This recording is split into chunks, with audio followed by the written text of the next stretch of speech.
Hey everyone, it's Michelle Caruana from Play Cafe Academy and Profitable Play.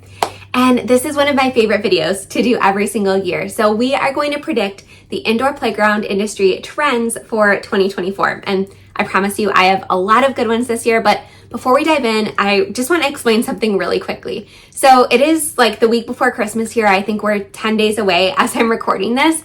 And my office is just chaos. My schedule is super chaotic.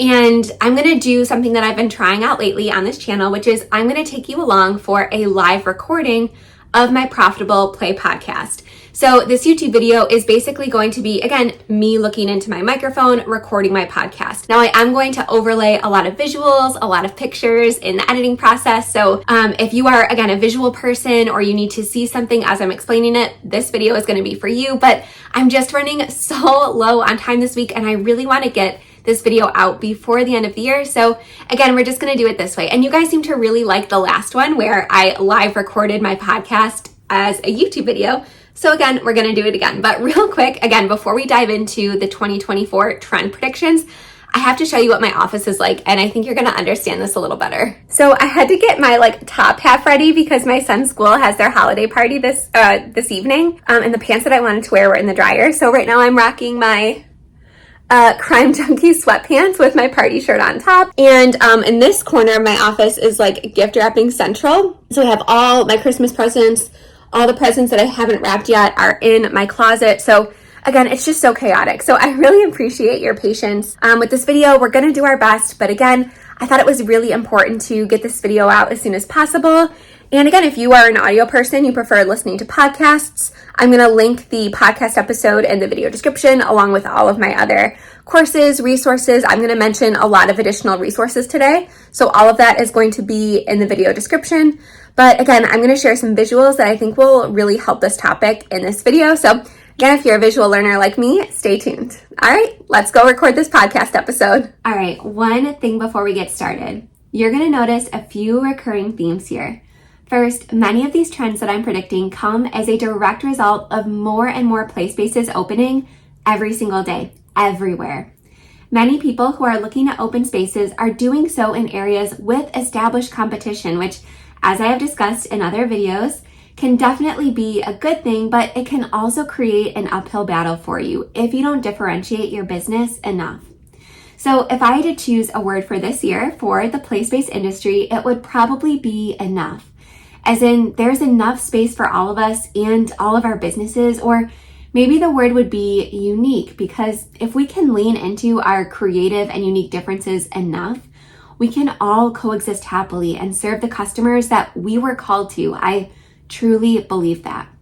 The second theme you're going to notice is that more and more of Gen Z are becoming parents these days. So a lot of these trends, I believe, can be credited to their entrance into parenthood and subsequently the play space industry. And can I say for a moment, thank goodness, because they are bringing a lot of good and positivity into the play industry. All right, let's get into it. Here are my 10 trend predictions for the indoor playground industry for 2024. So this is what we are going to, in most cases, hopefully see more of as we move throughout this new year. And again, I have almost a perfect track record in predicting trends. So let's go. Number one, more color. And I had to start with this one because this is the one that I'm most excited about, I think. I really think 2024 will finally see the downfall of the sad beige play space. And I, for one, am so freaking thankful for that. But let me explain. And before I explain, a quick disclaimer. I am not suggesting or saying that we should bring back the primary color palette of the early 90s, Discovery Zone, Chuck E. Cheese type places. There are still very tasteful and aesthetic ways to bring color back into play. As you know, my space was very, very bright, but I thought the colors were still very tasteful and they were cohesive and they really made our space stand out against some of our competitors. So if somebody saw a picture of our play area, or if someone's friend took a picture in our space and posted it on social media, people would immediately recognize our color scheme and would say, hey, I know exactly where that photo was taken. And it was a great way for us to establish that brand recognition and really stay top of mind with our customers. Now, if you want some advice from a professional color psychology expert about how to choose the colors of your space based on how they work together, as well as what emotions they're going to evoke from your customers, go back and listen to episode 229, my episode with Michelle Lewis, because she is brilliant. But Gen Z is basically demanding color and vividness and more stimulation for our little ones in the places meant for play and imagination. And can I say again, thank goodness. And this is coming from someone who very shamefully, and I'm so embarrassed to say this, but this is coming from someone who's succumbed to the sad millennial gray and white minimalistic house trend of 2020. But I'm in recovery, okay? What can I say? I'm traumatized from the wood paneled walls of my childhood home and our two-toned dark brown carpet. Now, if you're listening on the podcast, you're gonna have to, turn inward and visualize that a little bit. But if you're watching on YouTube, I'm gonna overlay some pictures of my childhood home. And keep in mind, this is after my parents removed like 90% of the wood paneling. My entire childhood home was covered in wood panels and dark brown carpet. So yes, I have a sad, millennial gray home. I have white subway tile in my kitchen. I'm very cliche in that regard. But I think I speak for many of us when I say this. I want my house to be minimal. I'm not gonna lie, yes, my kids' rooms are full of color, but the main living areas in my house have a lot of neutrals. What can I say? That's how I like it. And my husband, whose closet literally consists of one color, again, if you're listening on the podcast, you're gonna have to visualize this, but if you're watching on YouTube, I'm gonna share a picture of his closet, but it's literally all one color. And he might just have a heart attack if I were to go give our living room like a jewel-toned accent wall. So having said all that, when I bring my kids out to play and use their imagination and have fun, I want the space that I'm bringing them to exude all of those things, right? Because I like to keep my house neutral, I specifically seek spaces out that are vibrant and trigger inspiration and, again, fun. And I think, again, I speak for a lot of people when I say that. That's what play spaces are for, right? That's why parents bring their kids to play spaces, to expose their children to things that are not available to them in their homes, whether that's different equipment or different types of play, different people, and yes, more colors. I want the play space that I'm bringing my kids to be silly and colorful and fun, so I can expose my kids to all of that without having to live in it. And I know you've probably seen that trend on TikTok with that millennial mom who spray painted all of her kids' super colorful ornaments beige and the uproar that caused. Again, I'm telling you, we're gonna see more and more color coming back into homes, but especially in the play spaces as we move throughout 2024. And before any of you other millennials come for me in the comments about this, I am all for muted colors. I'm all for color pops and well done color accents in play spaces. A lot of my Playmakers Society members this year are actually even adding in really cool accent murals done by local artists, which I love because not only does that add color, it adds character and it supports a local creator. I don't necessarily need to get a headache when I enter your space from all of the color, but I'm calling it right now. And if I was running for president of the play industry, I might just use this as my 2024 slogan, but no more sad beige play spaces in 2024. It doesn't matter if you're an existing play space. It doesn't matter if you're just getting ready to launch. We need more color in spaces designed for play. All right, I had to get that one out of the way, but moving on to number 2, positive vibes only. And this is another one that I've been predicting for a while now, but I'm so excited that I'm finally seeing a lot of this come to fruition. And again, I'm predicting it even more so in 2024 and beyond, particularly in spaces owned by millennials, because we were a little slow to catch on, I'm not gonna lie. But I'm so glad that the millennial brand of self-deprecating parent humor is out. And don't get me wrong, that is still my personal brand of humor, but we as parents are finally now realizing that how we speak to and about ourselves matters in our kids' development. Our kids are watching us extremely closely, and I'm seeing more and more positivity on things like menu items, signage, shirts, mugs, all that stuff. No more having to walk up to the counter and order a dark under eye circle special or a Mombi latte, right? Like mom zombie. And no more wearing the whole messy hair, I always look like this, I just rolled out of bed, or leggings every day type shirts. No more mama needs wine shirts. No more I was normal a few kids ago shirts. And yes, these are shirts that I actually found on Etsy. And if you're on YouTube, you're seeing some of these. So I did not make this up.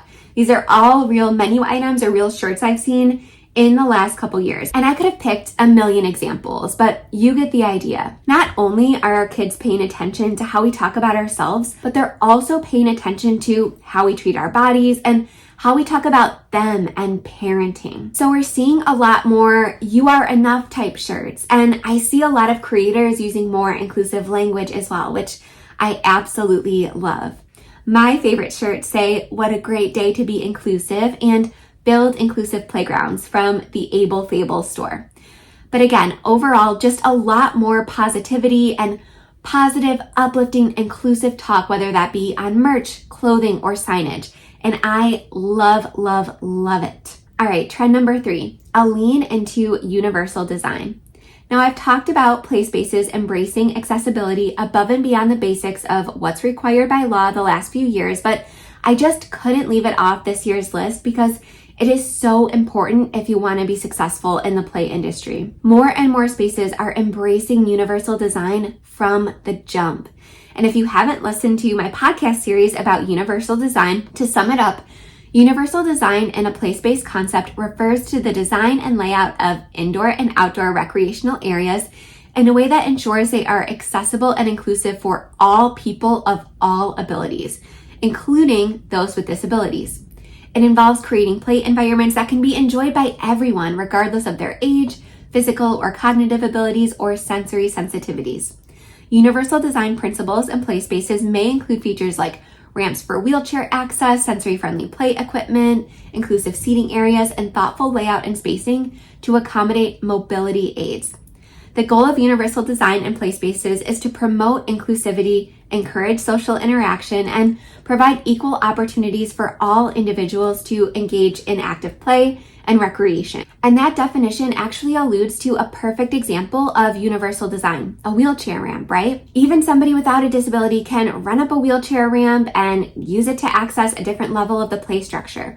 However, if there were stairs in place of a wheelchair ramp, that could only be accessed by somebody who doesn't have a disability or who is not a wheelchair user. So a wheelchair ramp is accessible to everyone, not just to people with disabilities. So that is the key and the beauty of universal design. So we are seeing more play spaces meant for everyone to play together.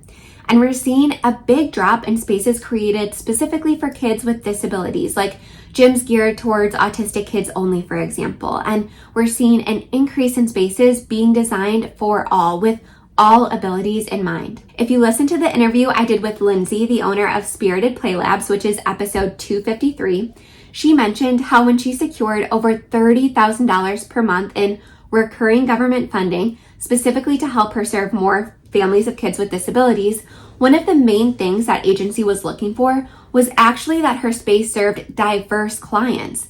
So that means families of all abilities, races, income levels, etc. This agency did not want to send their families to spaces that would expose their kids to only other kids with disabilities, because that's kind of like raising them in a little bubble or a vacuum, right? And as a parent of a child with a disability, hearing this from her almost brought me to tears, because we as special needs parents want to not only teach our kids how to interact with the entire world around them, we also want others in the world to learn how to interact with and include our children from the youngest possible age, because that is the only way the world will ever truly be inclusive, if all abilities are represented in all spaces. So I'm really happy to predict this trend again as we head through 2024. All right, trend prediction number 4, more inclusivity. So kind of staying in the same lane here, I'm also calling for a huge decline in the mama themed play spaces in 2024. You know, the ones literally with mama or something similar in the title, and even just the usage of those types of gendered, hyper-specific, and highly exclusive and isolating terms across offerings, social media, website messaging, all that. Sure, you can absolutely have classes and groups and offerings just for moms. That's okay. But to make that part of your branding and company identity is really going to put your space at a massive disadvantage. And again, thank you, Gen Z, for this, because this has always been literally one of my biggest pet peeves. And this is not a political statement by any means. It's simply a fact that more dads and other caregivers are either staying home and raising kids, or they're working from home during the day like my husband, and they want to take their kids out and about. And I'm telling you right now, my husband is not going to a place called the Mama Spot or the Mama Collective or Java Mama or anything like that. And just to give you some context, Java Mama is actually a failed indoor play-based franchise that got kind of big like 10, 15 years ago. They opened a bunch of locations and they're all closed. And I think a big part of that is that highly exclusive language of, being a place for mamas to go. And it was very, it was all purple themed and all the menu items were themed. So please, it's time to remove those terms from your branding and messaging altogether. Again, unless you have a class or a specific meetup group or something like that specifically for moms. But if you're going to do that, have one for other caregivers available as well. So again, I'm so excited that this is one of my biggest pet peeves and it's going to go away. I am really crossing my fingers for this one. So the best time to remove this type of messaging from your business would be yesterday, but the second best time is today. So let's head into the new year with an inclusive mind. All right, trend number 5, more creative cafe options. Because as I mentioned, more and more play spaces are opening up, there's even a bigger importance on having unique offerings, and that applies to the cafe as well. So if you listen to episodes 54 through 60 of my podcast, you'll already know that I think it is just about 100% essential to have at least a basic cafe, to have a truly profitable play space, and to be able to pay yourself what you deserve as an owner. But I've seen places really lean into some more trendy and creative drink and food options, which I absolutely love to see. Bag chips and juice boxes are just not going to cut it anymore if you want to level up. Parents are looking for more fresh, local, healthy options, and yes, some are looking to have an Instagram moment with their food. That is carrying over from millennials to Gen Z. So now may be a good time to look at how you can increase one of your most important metrics as a play space owner, your customers' average spend per visit, with some fun new food options for the new year. All right, trend number 6, more small and local business collaboration. So what I mean by this is that I'm seeing consumer trends move away from big brands and companies and more towards unique boutique offerings that support local creators. I'm seeing more spaces have success offering handmade and local retail items, for example, so the customers and businesses can put money back into their communities. Or I'm seeing places have a lot of success offering toys in their retail sections that people can't just open, their Amazon app and buy for less. I actually have an episode coming out later this week about working with boutique and independent toy store owners and choosing a more intentional, sustainable, and responsible retail selection. So stay tuned for that. But I'm definitely seeing places find the value in supporting these smaller businesses and not just stocking their shelves with like Melissa and Doug, or again, things that can just be found on Amazon or on any toy shelf or on, in any store they go into. All right, trend number 7, more nonprofit play spaces. And this trend is kind of the result of a perfect storm happening in the industry right now. Funding for many people has become tougher and costs are rising, and many areas of the country and world are facing very high real estate costs. And those things, coupled with the fact that there is substantially more government funding available right now in this post-pandemic world, specifically for initiatives that promote play and early childhood development and socialization, all this means that I think we will be seeing a lot more spaces open as nonprofits. Now, I have an entire bonus module inside of Play Cafe Academy about the pros and cons of opening as a nonprofit, as well as some guest expert lessons from nonprofit experts and downloads. So please know this is not a solution for everyone, but I do see there being a big uptick in this coming in 2024. Now, there are some creative ways to still take advantage of government funding as a for-profit business, like Lindsay and I talked about in episode 253, but it will be much, much harder than if you were a nonprofit. And it's also much harder to get private contributions from local businesses and community members as well as a for-profit business. Sure, some businesses can write out their contributions as marketing expenses if they sponsor a portion of your play area or an event or something like that. And I teach all that inside of Play Cafe Academy, but you will definitely have more of an uphill battle getting that funding from private investors and local businesses, trust me. All right, trend number 8, more open-ended play. Now, this is something I talked about in episode 257 of my podcast with Jennifer from Alchemy Kids when we discussed Waldorf-inspired play spaces, but I'm definitely seeing a lot more open-ended play, which I also love. While I do still appreciate when spaces have like mini grocery stores and car washes and super specific things like that, I love when they also juxtapose those exhibits with a section that's meant to encourage imagination and, like I said, be more open-ended. So for example, Kodo Toys is one of my favorite brands, and they have like a scarf blower that I've seen kids use a million different ways and act out so many different scenarios. Or those wall toys that Kodo Kids also have that really maximize a small space, like I talk about in episode 246 of my podcast, that are meant to be more engineering focused. I love that I'm seeing more of this. It definitely keeps my kids engaged longer in a play space, and it allows businesses to be more flexible and rotate some of their toys to keep their customers coming back and really interested. So more open-ended play.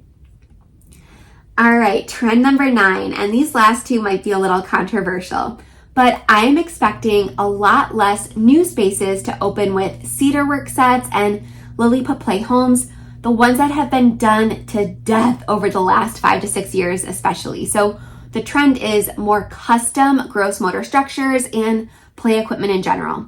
And you know the cedarwork sets and the Lilliput play homes that I'm talking about. They all have the same look and feel, and most have a very similar setup and colors and all that.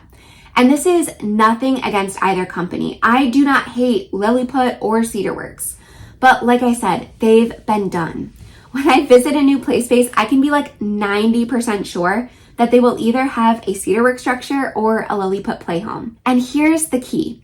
Because most of these newer spaces are opening in towns that already have play options, many with cedarwork sets and Lilliput play homes, it's going to become essential to do something different. So again, no hate to cedarworks or Lilliput, and no hate if you had those in your space. I had those in my space. But again, as the market is becoming more saturated, we have to do something different with our newer spaces. I did an interview with a designer from Tiger Play on YouTube, which is one of my favorite custom structure designers right now. And Safe Space Concepts is another one that's US based and a bit more affordable, especially for those of us in the US. But I'm expecting more gross motor for reasons I talked about over and over again the last few years. Because it is not enough to just rent a room, do minimal interior design work and build out, buy some toys and imaginative items that people can get on Amazon, like the Melissa and Doug Market or, the little vet station or something like that, and expect to charge people and call it a business and have enough money to pay staff and yourself. It's just not happening in 2024 with the way the economy is and with all of the play space saturation. You need to be ready to invest in your indoor playground if you want to enter the play space industry and make a living heading into the new year and beyond. And it's not just play equipment either. I'm seeing more owners investing in professional interior designers to create, again, truly unique spaces, as well as professional graphic designers, so that they can come up with something other than that dang pastel rainbow logo that so many play spaces ripped off Canva. And don't even get me started with Canva logos. I already did an entire episode about that. But again, I really want to lean into uniqueness in 2024. There's simply too much competition and too high of parent expectations right now to rent a room, throw some home goods art on the wall, and fill it with random toys. This is not meant to be mean or even tough love. It's honestly meant to save you from a lot of wasted money and frustration if you honestly had that in your plans. The average startup cost for an indoor play space right now is between $200,000 and $800,000. Yes, there are some that open for less. Yes, there are some that open for much, much more that I'm working with. but I would not expect to launch your business with significantly less than that. Again, if you expect to earn a living from it and create wealth for your children and all that. So I'm expecting less of the typical structures that we've seen over the last 6 to 7 years and less DIY interiors. And I expect to see more emphasis on unique, custom, universally designed play equipment and spaces. And because of that, I am expecting more bigger spaces. And that is the last trend that I'm going to predict for this new year. So custom gross motor structures take room. So I'm expecting more play cafes to choose more industrial style buildings that offer the space and ceiling height they need without being overly expensive, right? Because there's still like that warehouse style space. Again, the super simple, imaginative play only style spaces are valid, right? They have a place in the industry, but they're everywhere you turn right now. So I truly believe we are going to see bigger spaces with more to offer that people can't buy for their own homes moving forward. And yes, that might mean choosing a space off the main roads, but as you know, if you've been here for a while, it's worth it. And there are so much more cost-effective ways to market your business than being on a main road. So go for space and low rent as opposed to street visibility or anything like that in 2024 if you're planning on opening. All right, that wraps up my indoor playground industry trend predictions for 2024. Please let me know if you agree. Let me know in the comments if I missed any trends or if there's anything you hope or expect to see in 2024. I am always so interested in hearing from you. So again, I'm publishing this on my Profitable Play podcast. I'm also going to post the video version over on YouTube. So please feel free to reach out and engage with me. Share your feedback. I love hearing it. And if you want to learn any more about my products or my services or my courses or consulting, it's all linked either in the show notes if you're listening on the podcast feed or in the video description if you are watching over on YouTube.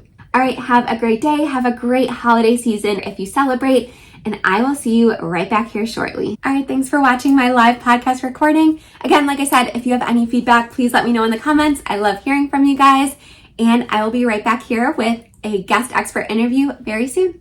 Bye for now.